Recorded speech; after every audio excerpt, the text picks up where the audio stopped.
இந்த recipe sugar பேஷண்ட்டுக்கு ரொம்ப நல்லதுங்க. சுகர் ரொம்ப கம்மியாகுது சாப்பிட்டா. வெயிட் லாஸ் பண்ணுறவங்களும் வாரத்துக்கு 2-3 தடவை இது சாப்பிட்லாம்.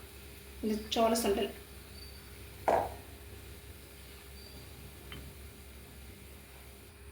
வெள்ளை சோளம் 1 கப்பு ஊற வச்சுக்கலாங்க. நல்லா 2 வாட்டி தண்ணியில் அலசிட்டு ஊற வச்சுக்கலாம். 8லேருந்து 10 மணி நேரம் ஊற வச்சுக்கலாங்க. நான் இப்போ ஓவர் நைட்டு ஊற வைக்கிறேன். ஓவர் நைட்டு ஊற வச்ச வெள்ளை சோளங்க 1 வாட்டி தண்ணியில் அலசிட்டு குக்கரில் சேர்த்துக்கலாம். சோளத்தை குக்கரில் போட்டுக்கலாங்க. ஒரு 2 டேபிள் ஸ்பூன் வேர்க்கடலை ஊற வைக்கல, அலசி மட்டும் சேர்த்துக்கலாம். தண்ணியில் அலசிட்டு 1.5 கப்பு தண்ணி சேர்த்துக்கலாம். சோளத்தை லோ ஃப்ளேமில் 10 to 12 விசில் வச்சு எடுத்துக்கலாங்க.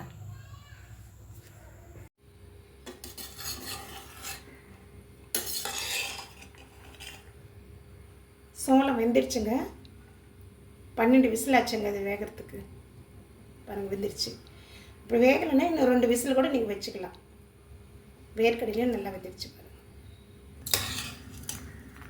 தண்ணி அதிகமாக இருந்தால் வடிகட்டிடுங்க. அந்த தண்ணியை வந்து நீங்கள் சாம்பாரோடவோ இல்லை ரசத்தோடவோ சேர்த்து கூட நீங்கள் சமைச்சிக்கலாம்.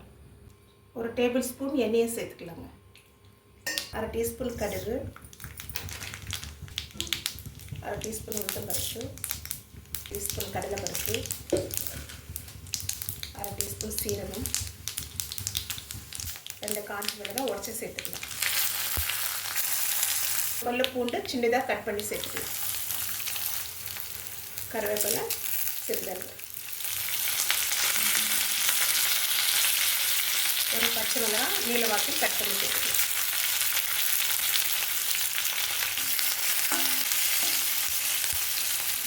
ஒரு மீடியம் சைஸ் வெங்காயம் நீளவாக்கி கட் பண்ணி சேர்த்துக்கலாம். வெங்காயம் பாதி வதங்கினா போடுங்க. வெங்காயம் பாதி அளவு வதங்கிடுச்சு. இப்போ நம்ம இந்த சுண்டல் இதில் சேர்த்துடலாங்க. தேவையான அளவு சால்ட்டு சேர்த்துக்கலாம். ஒரு பிஞ்சு பெருங்காயம் சேர்த்துக்கலாம். 3 நிமிஷம் வதக்கிட்டு ஸ்டவ் ஆஃப் பண்ணிடலாங்க. அதிகமாக வதக்குனா கொஞ்சம் ஹார்ட் ஆகிடும். சோளத்தை சேர்த்து ஒரு 3 நிமிஷம் வதக்கினா போடுங்க. ஸ்டவ் ஆஃப் பண்ணிடலாம். ஸ்டவ் ஆஃப் பண்ணிட்டு நான் கேரட்டு சேர்த்துக்கிறேன். உங்களுக்கு தேங்காய் துருவல் வேணும்னா கூட நீங்கள் தேங்காய் துருவல் சேர்த்துக்கலாம். இந்த ரெசிபி சுகர் பேஷண்ட்டுக்கு ரொம்ப நல்லதுங்க. சுகர் ரொம்ப கம்மியாகுது சாப்பிட்டா. வெயிட் லாஸ் பண்ணுறவங்களும் வாரத்துக்கு 2-3 தடவை இது சாப்பிட்லாம். இந்த சோள சுண்டல்.